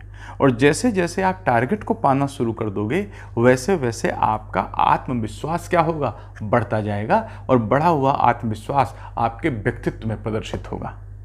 चाल ढाल, चेहरे की रंगत सब बदलेगी, क्योंकि तुम्हें खुद में कॉन्फिडेंस आएगा कि यस, तुम सही दिशा में जा रहे हो। कॉन्फिडेंस किसी दूसरे के देने से नहीं आना चाहिए, कॉन्फिडेंस खुद आना चाहिए। तुम सेल्फ स्टार्ट गाड़ी होनी चाहिए, यानी कि धक्का दे रहा है तो तुम स्टार्ट हो रहे हो, ऐसा नहीं होना चाहिए। तो हफ्ते में 1 दिन खुद अपने साथ बैठो। उस दिन तुम सोचो, सारी चीजें सोचो। पहले ये सोचो कि तुम प्रयागराज और दिल्ली में क्यों आए। जब बैठो हफ्ते में 1 बार हमेशा सोचो क्यों आए। टारगेट सोचो, क्यों आए थे? मम्मी पापा ने भेजा था या किसी ने कह रखा है कि जाओ तुम ये बन के आओगे, मैं तुम्हारी राह देखूंगी, या मैं तुम्हारा राह देखूंगा। कुछ ऐसा भी हो तो भी कोई बुराई नहीं है, देखो, है नहीं? हो सकता है किसी ने कह दिया हो कि आप लौट के आएंगे, मैं आपका इंतज़ार करूंगी, इसी खेत के मेड़ पे बैठी रहूंगी या मेड़ पे बैठा रहूंगा, जो ही हो। माता पिता के लिए सपने हो सकते हैं कि मेरे माई बाबू ने बहुत किया है, उन्होंने रिश्तेदारों के खिलाफ जाकर मुझे भेजा है, उनकी उम्मीदें मुझसे लगी हुई हैं। ये भी हो सकता है। देखो ये एग्ज़ाम बड़ा लंबा है, टाइम लग जाता है। जब तक एक टारगेट ना हो ना, जब तक एक खुद का सेल्फ मोटिवेशन ना हो कि तुम आईएएस क्यों बनना चाहते हो, तुम्हें ये पता होना चाहिए। और जब तुम डूबने लगो, जब तुम ख़त्म होने लगो, जब तुम्हें लगे कि तुमसे कुछ भी नहीं हो रहा है, पलट के टारगेट को देखो और पलट के टारगेट को देख के खुद से जवाब दो कि तुमसे नहीं हो रहा है तो इसका मतलब तुम में ही कमी है, इसे बेहतर किया जाना चाहिए। और अगर फिर भी नहीं हो रहा है तो फिर तुम सोचो कि क्या इससे कोई दूसरा टारगेट हो सकता है या कुछ और हो सकता है। कुल मिला के निर्णय बड़े लॉजिकल होने चाहिए। लेकिन अगर आपने सोच लिया है कि आपको क्यों बनना है, तैयारी आप इस तरह से कर रहे हैं, प्लान बना के कर रहे हैं, सही दिशा में कर रहे हैं, तो सफलता देर सवेर मिलेगी मिलेगी। जल्दी मिलेगी या थोड़ा टाइम लगेगा पर मिलेगी। तो पहली बारी में क्या सोचोगे कि तुम क्यों दिल्ली आए, तुम क्यों प्रयागराज आए, तुम ये क्यों चाहते हो कि तुम्हें आईएएस बनना चाहिए, पीसीएस बनना चाहिए। उस टारगेट को सोचो। वो टारगेट हमेशा तुम्हारे घर, तुम्हारे कमरे में कहीं ना कहीं लिखा होना चाहिए। सबको दिखाने के लिए नहीं, खुद को दिखाने के लिए। माता पिता की फोटो आपके सामने होनी चाहिए, मेरा ऐसा मानना है। माता पिता या किसी की जिसने तुम्हें प्रेरणा दी है, फोटो सामने होनी चाहिए। रात को जब तुम जल्दी सोने लगो, जिस दिन तुमने अपनी पढ़ाई से गद्दारी की है, उस दिन तुम अगर माँ बाप की फ़ोटो को देख लो तो शायद तुम्हारी नींद उड़ जाएगी। बहुत सारे बच्चे चालाक होते हैं, फ़ोटो का मुंह उधर कर देते हैं जहाँ हम दिखबे न करब तो का होई। नहीं नहीं नहीं नहीं, ऐसा नहीं करना है। उनका चेहरा देख लोगे ना, तुरंत पढ़ने बैठ जाओगे या नींद नहीं आएगी। लेकिन खुद को टार्चर नहीं करना है। समझदार हो तुम, समझदार हो। पर सोचो, हफ्ते में एक दिन जरूर सोचो तुम क्यों आए थे, किस लिए आए थे, क्या तुम्हें मिल सकता है, क्या तुम्हें खो सकता है। लॉजिकल होकर सोचो। फिर दूसरा, टारगेट सेट करो कि हमको इतनी चीज़ पूरी कर लेनी है और चेक करो क्या है। तीसरा, खुद के मनोरंजन के लिए कुछ काम करो। तुम अगर खुश नहीं रहोगे तो भी काम नहीं होगा। लेकिन जब पढ़ाई तुम्हारा नशा होगी ना, जब यूपीएससी यूपीपी से तुम्हारा नशा होगा ना, तुम पढ़ाई में ही मनोरंजन ढूंढ लोगे। हो सकता है तुमने आज सेट कर लिया कि भाई आप नेशनल ज्योग्राफिक चैनल यूट्यूब पे ये देखेंगे, या कोई ऐसी मूवी आ गई जो तुम देखने जा सकते हो, वो तुम देखने जाओ। मनोरंजन, आप हफ्ते में अपने लिए 3 से 4 घंटे एक्सक्लूसिव मनोरंजन का टाइम रख सकते हो, सामाजिक जीवन का टाइम रख सकते हो। दोस्तों से टाइम ले लो, दोस्तों से मिलो, आओ जाओ, लेकिन उनसे पूछ लो क्या मैं मिल सकता हूँ, नहीं मिल सकता हूँ, राइट? इस पर फोकस करो। चौथी चीज़, ये भी सोचो कि कौन कौन सी चीज़ें तुम्हें भटकाव दे रही हैं। लड़के हो तो गर्लफ्रेंड हो सकती है, लड़की है तो बॉयफ्रेंड हो सकता है, इसमें कोई समस्या नहीं है। लेकिन हाँ, ये आपको जीवन में ऊपर उठाने के लिए होना चाहिए, जीवन में नीचे गिराने के लिए नहीं होना चाहिए। इसका प्रयास आपको जरूर करना पड़ेगा। खास तौर पे मेरी इस पे आलोचना भी हो सकती है। खास तौर पे मैं लड़कियों पे जिम्मेदारी थोड़ी ज़्यादा डालूंगा, क्योंकि वह वर्ग, समाज का वो हिस्सा लड़कियां हैं जिनको घर से निकलने का जल्दी मौका नहीं मिलता, जिनको घर वाले बाहर भेजने के पहले 10 बार सोचते हैं। और यही कारण है कि हजारों प्रतिभावान लड़कियां, उनकी ज़िंदगी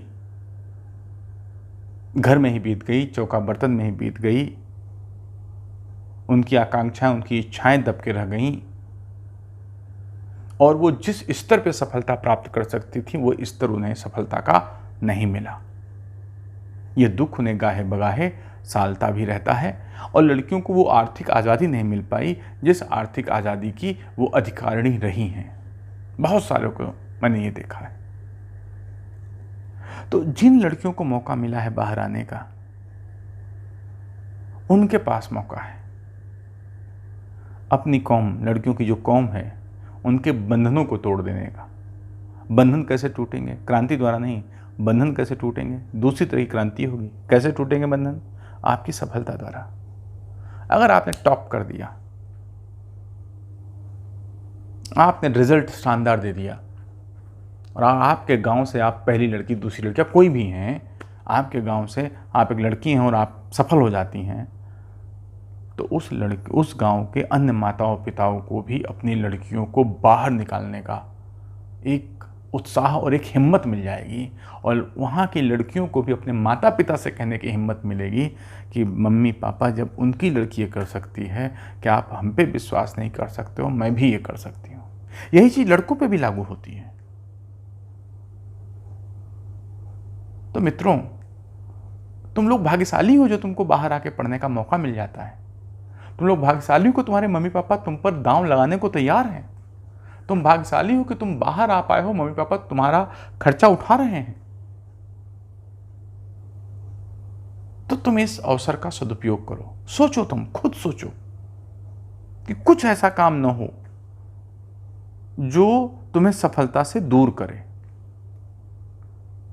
मैं ऐसे सिलेक्टेड कैंडिडेट्स को भी जानता हूं जो आज जिलाधिकारी भी हैं कई जगह पर, जिन्होंने पढ़ाई के दौरान गर्लफ्रेंड बॉयफ्रेंड बनाया, वो उनके लिए प्रेरणा का कार्य किया, और उन्होंने तुरंत सिलेक्ट होते ही रिजल्ट आया, उसके तुरंत बाद ही उन्होंने बिना माता पिता की इजाज़त के ही शादी कर ली। माता पिता ने स्वीकार भी कर लिया। अब माता पिता को क्या चाहिए था यार, तुम डीएम बन गए। अब सुना है ना, एक शेर है कि जिनके घर में अमीरी का सजर होता है, जिनके घर में अमीरी का शजर होता है, हर ऐब उनका भी हुनर होता है। हर ऐब उनका भी हुनर होता है। तुम अगर सफल हो गए ना, तुम्हारे 1000 ऐब तुम्हारे हुनर हो जाएंगे, और तुम असफल हो गए तो तुम्हारे कई हुनर ऐब हो सकते हैं। फिर इसके बाद एक चीज़ ये भी सोचो कि तुम प्रयास कर रहे हो, अपनी तरफ से सोचो 100% प्रयास करोगे, और एक ये भी तय कर लो कि आप 4 साल या 5 साल तैयारी करोगे, एग्ज़ाम दोगे। फिर ये सोचो क्या कोई प्लान बी भी है क्या? हायर एजुकेशन लेते रहो, क्या है प्लान बी भी है क्या? अगर आप प्लान बी बना सकते हो तो प्लान बी को रखे रहो साइड में। यह नहीं कि प्लान बी पे ही सोचते रहो, नहीं, आप अपनी लाइफ को आगे प्लान करें। आपकी प्लानिंग बहुत अच्छी होनी चाहिए। तो ये भी सोचें आप कि सफलता कैसे मिलेगी, कब मिलेगी, क्या कोई प्लान बी हो सकता है। कुल मिलाकर एक हफ्ते के एक दिन आप अपने साथ रहें, कुछ घंटे अपने को ग्रूम करें, अपने को इस लायक बनाएं कि चीज़ें आपकी ठीक हों, और आप लगातार ऊर्जावान बने रहें। उसके लिए हफ्ते के उस एक दिन आपको खुद बैठना क्या है, जरूरी है।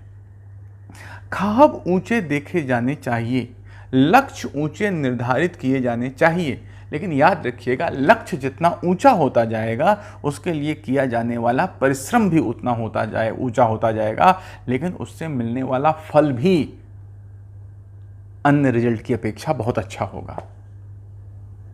इस तरह लेवल आपको उठाना पड़ता है। जब बरसात होती है तो जो कौवे होते हैं वो कहीं पर आड़ ढूंढते हैं कि कहीं बैठ जाया जाए, कहीं छिप जाया जाए, और जो गरुड़ होता है, जो बाज होता है, जब बरसात होती है तो बादलों को चीर कर बादलों के ऊपर उड़ता है। परिस्थितियां सेम हैं, लेकिन दोनों का एटीट्यूड अलग है। एक भीगता रहता है और एक बादलों का सीना फाड़ कर चीर कर उनसे ऊपर उड़ता है कि बिगाड़ लो जो मेरा तुम कुछ बिगाड़ लेना चाहते हो। तो क्षमता अपने आप आ जाती है, बशर्ते आप एक सही तरीके से तो काम करो। एक और चीज आपके अंदर होनी चाहिए, आप नम्र होने चाहिए। नम्रता का मतलब है कि कोई व्यक्ति आपसे ऐसी बात कह दे जो आपको नहीं पसंद है तो भी आप शांत हो जाएं। आप समझ लें आपके लेवल का नहीं है। हर व्यक्ति को हर बार उसके लेवल का व्यक्ति मिल पाए जरूरी थोड़ी ना है। हाई लेवल समझना सबके बस की बात नहीं, बहुत टाइम लगता है। कोई आपके खिलाफ कुछ कह रहा हो, कोई आपको लगा कि आपने कोई कॉन्सेप्ट बताया, किसी बच्चे ने उस पर कुछ कह दिया, चुप रहो, लड़ो नहीं, नम्र रहो। कह दो सर हो सकता है आप सही हो, चुपचाप वहाँ से चले आओ। देखो तुम सही थे या वो गलत था, अपने ज्ञान को बढ़ाते रहो, किसी से लड़ो झगड़ो नहीं, ठीक है। कोशिश करो तुम अपने टारगेट से कहीं से भी डिरेल्ड नहीं होने पाओ, कभी अपने टारगेट से ना हटो। एक और बात, मान लो आपका पीटी हो जाता है, आपका मेंस हो जाता है, फिर आपका इंटरव्यू आता है। अब आपने पीटी मेंस में इतना पढ़ा लेकिन आपने इंटरव्यू की तैयारी नहीं की, तो क्या इंटरव्यू की तैयारी अलग से होगी क्या? होती नहीं है। इंटरव्यू पे मैं एक अलग से आपसे क्लास लूँगा, साक्षात्कार पे 2-4 दिन में ही जो चाइना वाला टॉपिक है वो हो जाए तो फिर मैं इंटरव्यू पे भी आपसे क्लास लूँगा। इंटरव्यू 1-2 हफ्ते में नहीं होता। अब जैसे देखो रिजल्ट आ गया है पीसीएस का, अब सब कह देंगे कि साक्षात्कार आइए कराएं, और जितने बच्चे सफल हैं जाके हर कोचिंग में अपनी फ़ोटो दे आएंगे, और उसके बाद जब वो सफल हो जाएंगे तो हर कोचिंग उनकी फ़ोटो छाप देगी। अब साक्षात्कार का दौर चलेगा। नहीं दोस्तों, तुम्हारी पर्सनालिटी 1-2 साल में नहीं पनपती है। तुम्हारी पर्सनालिटी 20 साल 25 साल की पर्सनालिटी है, जो कोई एक कोचिंग 2 घंटे 3 घंटे 4 घंटे के साक्षात्कार से नहीं बदल सकती है। तुमने जो पूर्व ज्ञान अर्जित किया है, उसी अर्जित पूर्व ज्ञान को आपको फिर से मांझना होगा, फिर से निखारना होगा। अपने व्यक्तित्व को जैसा तुमने तैयार किया है, वो व्यक्तित्व वहां जाके सामने आएगा ही आएगा। तो कोशिश करो आप अपने व्यक्तित्व में सकारात्मक बातें ज्यादा से ज्यादा डालें। क्या हो सकता है, इस पर मैं इंटरव्यू वाले टॉपिक को जब हम डिस्कस करेंगे तो वहां पर मैं आपसे बात करूंगा। दोस्तों, आज मैंने आपसे बात कही कि आखिरकार पीसीएस या आईएएस में सफल होने के लिए क्या चाहिए। फिर मैं दोहरा देता हूं। नंबर 1, संपूर्ण पाठ्यक्रम का गंभीर अध्ययन। पाठ्यक्रम के महत्वपूर्ण पार्ट को प्रीवियस ईयर पेपर से देखें और उन पर 100% तैयारी रखें, और 100% सिलेबस पर कुछ न कुछ तैयारी रखें। नंबर 1 बात। दूसरी बात, मानक पुस्तकों का अध्ययन करें। एनसीईआरटी से पढ़ाई शुरू करें। टीचर के अपने नोट्स पढ़ें, कोचिंग के अपने नोट्स पढ़ें, और उनके साथ कोई मानक किताब पढ़ें। इसके बारे में जानकारी आपको आसानी से मिल जाती है अगर आप प्राप्त करना चाहें। तीसरी, सोर्स की अधिकता मत करें। कम सोर्स रहें, उनकी ज़्यादा बार स्टडी करें। ज़्यादा सोर्स की कम स्टडी करने की कोशिश न करें। नेक्स्ट पॉइंट, कोचिंग और टीचर पर पूर्णतः आश्रित न रहें का मतलब है जितना पढ़ा दिया जाए उससे आगे भी आप उसमें जोड़ने का लगातार प्रयास करें। जब आप कोचिंग में हो, कहीं भी हो, तो आप सीरियस रहें। 2.5 घंटे आपको पढ़ना है तो कोशिश करें आप क्लास में ही बैठे रहें, न कि ज़्यादा आए जाएं बाहर। अगर आपको कुछ भी करना है, पहले प्यास लगती है, पानी रख लो, कुछ रख लो। कई बच्चे जाते हैं यहीं टपरी पे बाहर चले आते हैं, बैठ के सिगरेट पीते हैं, तब वापस जाते हैं। तो दोस्तों, अब इस पर भी कभी किसी चर्चा करूँगा। धूम्रपान क्या छात्रों के लिए उचित है या अनुचित, उस पर मैं आगे कभी आपसे चर्चा करूँगा। लेकिन क्लास छोड़ करके आके बाहर फेफड़ा जलाना, माता पिता या अपने ही कमाए हुए रुपयों को धुएं में फूंक देना कहाँ तक उचित है। हाँ, गाना गा सकते हो कि मैं ज़िंदगी को धुएं में उड़ाता चला गया, वो कहना आसान है नहीं? सिगरेट पीना आत्महत्या के समान ही है।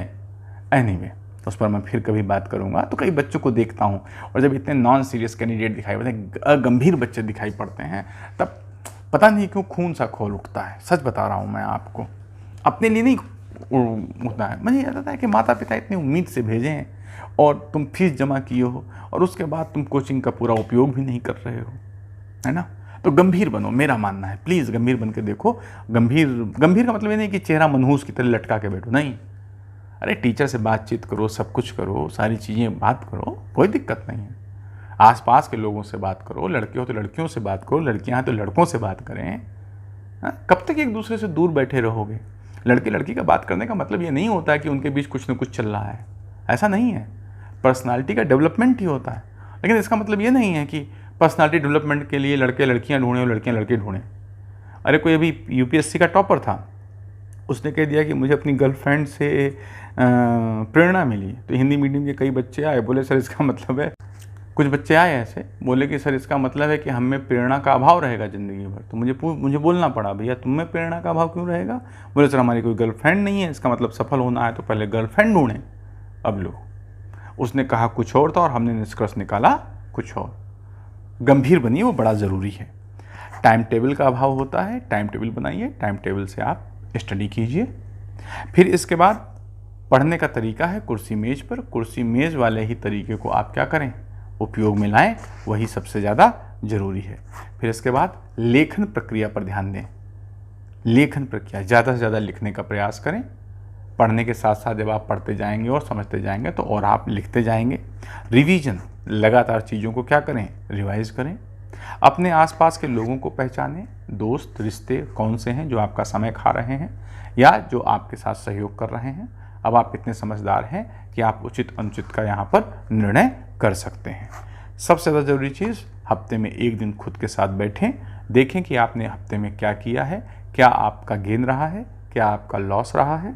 आप अपने मनोरंजन के लिए भी जो भी संवैधानिक तरीके हैं वो सारे तरीक़ों से अपना मनोरंजन कर सकते हैं। आप कुछ भी कर रहे हो, कोई भी अगर चीज़ आप कर रहे हो, किसी भी तरह आप रह रहे हो, उससे अगर समाज को नुकसान नहीं पहुंचता, उससे अगर आपकी तरक्की में बाधा नहीं आती है, तो आपको किसी भी तरह से कहा जाए कि अपराध बोध महसूस करने की ज़रूरत नहीं है। आप बिल्कुल स्वतंत्रतापूर्वक उन चीज़ों का उपयोग कर सकते हैं, उस तरह आप रह सकते हैं। लेकिन बस आप याद रखेंगे, आपकी स्वतंत्रता वहीं पे ख़त्म हो जाती है जहाँ से दूसरे की स्वतंत्रता प्रारंभ होती है। लेकिन आत्मावलोकन करना क्या है यहाँ पर सबसे ज़्यादा ज़रूरी है। तो मित्रों, इतनी चीज़ें अगर आप फॉलो करते हैं, आप देखेंगे धीरे धीरे आप सफलता के करीब पहुँचेंगे। बिना प्लानिंग किए, बिना तरीका अपनाए, हर काम के करने का तरीका है तो सफलता का भी तरीका है, और सफलता को इसी तरीके से प्राप्त किया जा सकता है। सफलता को प्राप्त करने का जो सबसे महत्वपूर्ण तरीका है वो है निरंतरता, निरंतरता और निरंतरता। यूपीएससी हो चाहे यूपीपीसीएस हो, उसमें ध्यान रखें कि अगर आप 1 घंटे पढ़ते हैं तो 1.5 घंटे जो आपने पढ़ा, 1 घंटे अगर आप पढ़ते हैं तो 1.5 घंटे जो आपने पढ़ा है उसे सोचिए और 2 घंटे लिखिए, लिखने की क्षमता विकसित कीजिए। अगर आप 1 घंटे, 1.5 घंटे और 2 घंटे की यह क्षमता विकसित कर लेते हैं तो निश्चित तौर पर आपके अंदर किसी भी विषय वस्तु की एक विश्लेषण करने की क्षमता आ जाएगी, कई विषयों को आपस में जोड़ने की क्षमता आ जाएगी। इसके लिए ज़रूरी होगा कि अध्ययन, पढ़ना आपके लिए एक नशे जैसी चीज़ होनी चाहिए। आप अच्छे से अच्छा न्यूज़पेपर पढ़ें, अच्छे से अच्छी मैगज़ीन पढ़ें, विश्व जगत में क्या हो रहा है उसे आप अच्छे से जानें, समझें, भारत में क्या हो रहा है उसे अच्छे से जानें और समझें, अच्छे लोगों की संगत में रहें, अपने शिक्षकों की संगत में रह सकते हैं। समय समय पर उन्हें कोई प्रॉब्लम हो तो उनसे आप ज़रूर बात करें। आप में से किसी को कभी कोई प्रॉब्लम होती है अपनी तैयारी में, अपनी रणनीति में, कहीं आपका मन घबराता है तो आप हमें फ़ोन ज़रूर कर सकते हैं। लेकिन अब वही मैंने आपसे जो पिछली बार कहा था, पहले आप खुद से बात करें, क्योंकि पता नहीं जब आप बात करने की कोशिश करें, जब आपकी इच्छा हो तब मैं न उपलब्ध हूँ, तब मैं फ़ोन न उठाऊँ, तब आप क्या करोगे? दूसरे के सहारे न रहो, स्वयंभू बनो। तुम खुद सब कुछ कर सकते हो, तुम में खुद में क्षमताएं हैं, बस तुम्हें अपनी क्षमता को पहचानने की ज़रूरत है। मैं ये मानता हूँ कि हर स्टूडेंट हनुमान है और हर शिक्षक को जामवंत होना चाहिए। जामवंत ही थे जिन्होंने हनुमान को उनका बल याद दिलाया, और जब एक बार उनका बल याद उन्हें आ गया तो फिर उन्हें कोई रोक नहीं पाया। जामवंत चाहते तो भी न रोक पाते। तुम सब हनुमान हो। अगर मैंने जामवंत बंद करके तुमको, तुम्हारे अंदर की ताकत मैंने जगा दी, तो फिर तो तुम मेरे भी रुके नहीं रुकोगे। तुम्हें सफलता से कोई वंचित नहीं कर सकता। प्रारंभिक स्तर पर मैं तुम्हारे साथ जामवंत के रूप में हूँ, जो तुम्हारे अंदर के बल को जागृत करने का प्रयास कर रहा है। जब तुम्हारे अंदर बल जागृत हो जाएगा तो अगले चरण में मैं तुम्हारे साथ कृष्ण के रूप में रहूँगा। एक कहानी के साथ बात खत्म करता हूँ। जब महाभारत का युद्ध तय हो गया तो अर्जुन और दुर्योधन दोनों कृष्ण के पास सहायता मांगने गए। कृष्ण उस वक्त सो रहे थे। दुर्योधन पहुंचा पहले और सोचा ये ग्वाला है, ग्वाला सो रहा है नहीं, कौन आज समय खराब हो तो इसके पास भी आना पड़ा, और जाके कृष्ण के सिर के पास बैठ गया। अर्जुन आए, कृष्ण सो रहे थे तो उनके पैर के पास आके बैठ गए। दोनों के एटीट्यूड में अंतर देखो, इसे मैं कहता हूँ विनम्रता। कोई भी अगर तुम्हें चीज़ प्राप्त करनी है किसी से तो विनम्रता के अलावा और कोई चारा नहीं है। तुम्हें सुपात्र बनना पड़ेगा। कुपात्र को कुछ भी नहीं प्राप्त होता, और शिक्षा कुपात्र को तो कभी नहीं प्राप्त होती। उसके लिए तुम्हें टीचर के पैरों पे बैठने की जरूरत नहीं है, उसके लिए तुम्हें टीचर के साथ वो विनम्र होने की जरूरत है। कृष्ण उठे तो चूंकि पैरों की तरफ बैठे थे अर्जुन, तो पहले अर्जुन उन्हें दिखे और कृष्ण ने पूछा, अरे पार्थ तुम यहाँ, बताओ। दुर्योधन भाग के आया, अरे केशव क्या कर रहे हो, पहले हम आए हैं। जब देखो तब अर्जुन को तुम पहले कर देते हो। कृष्ण मुस्कुराए, अरे दुर्योधन तुम भी आए हो, बताओ गांधारी पुत्र कैसे आगमन हुआ। बोला महाभारत का युद्ध शुरू हो रहा है। कृष्ण बोले हाँ वो तो हो रहा है, मैंने तो बहुत प्रयास किया, तुम न होने दो, 5 गांव ही दे देते, पर तो तुमने कह दिया सुच्चग्रैम न दास्यामि बिना युद्धेन केशव, युद्ध तो टलेगा ही नहीं, क्योंकि युद्ध तुम्हारी आकांक्षा है, तुम्हें युद्ध मिलेगा। तो बोला देखो भाषण मत दो, मुझे तुम्हारी सेना चाहिए। कृष्ण बोले देखो 2 ही लोग हैं, एक मैं हूं, मेरी सेना है। दुर्योधन बोला देखो मेरी सेना चाहिए, तुम अपनी सेना दे दो। वो सोचा इनको लेके क्या करेंगे, क्योंकि कृष्ण ने पहले कह दिया युद्ध में मैं अस्त्र शस्त्र धारण नहीं करूंगा, मैं ऐसे चलूंगा। तो वो सोचा तो बेकार आदमी है। तो बोला हमें सेना दे दो। सेना दे दिया उन्होंने, बोले जाओ तुम ले जाओ। दुर्योधन सेना लेके खुश हो गया, हंसता खेलता कूदता निकल गया। इधर अर्जुन केशव उनको देख के मुस्कुराए, बोले कहो अर्जुन क्या है, अब तो सारा माखन ले गया। हाँ अर्जुन और मुस्कुराए, बोले क्या केशव, माखन ले गया ना, माखन चोर तो मेरे साथ है। कृष्ण ने पूछा बोल अर्जुन। कृष्ण ने अर्जुन से पूछा कि बोल अर्जुन तूने मेरा चयन क्यों किया। तो अर्जुन ने कहा कि केशव मुझे एक बात पता है, युद्ध में तुम मेरे सारथी रहोगे, और जब तुम सारथी हो तो मुझे चिंता करने की कोई ज़रूरत नहीं, क्योंकि तुम मेरा रथ वहाँ रखोगे जहाँ से शत्रु के कोई भी तीर मुझे छू न पाए, लेकिन जब मेरे तीर चलेंगे तो कोई भी शत्रु बच न पाए। इसलिए केशव तुम मेरे साथ हो तो विजय तो हो ही चुकी है, बस युद्ध भूमि में उस विजय को दोहराना है। दोस्तों पहले स्तर पे जामवंत के रूप में हूँ, अगले स्तर में कृष्ण के रूप में आपके साथ रहूँगा। ईश्वर मुझे वो शक्ति दे, माँ सरस्वती मुझे वो क्षमता दे कि मैं तुम्हें उस स्थिति तक ले जाऊं जहां से यूपीएससी का कोई भी प्रश्न तुम्हें परेशान न कर पाए, और जब तुम गांडीव रूपी लेखनी उठाओ तो यूपीएससी का कोई भी प्रश्न तुम्हारी जद और तुम्हारी जिद से न तो दूर हो और न तो उससे बड़ा हो। इसलिए जो हमने आपको बातें बताई उसे आप फॉलो करें। आज सफलता नहीं मिली है तो कुछ नहीं, फिर से उठो, आगे की सोचो, बस वो गलतियां न करो जो गलतियां तुम एक बार कर चुके हो और तुम मेंस या प्री से बाहर हो चुके हो। वो गलतियां दोहराई नहीं जानी चाहिए। गलतियां करना बुरा नहीं है, उन्हीं गलतियों को फिर से दोहराना बुरा है, क्योंकि उन गलतियों को दोहराओगे तो नतीजा हमेशा वही रहेगा। उम्मीद है दोस्तों इस सेशन से आपने कुछ सीखा होगा। आगे भी ऐसे कुछ मैं सेशन लाता रहूँगा।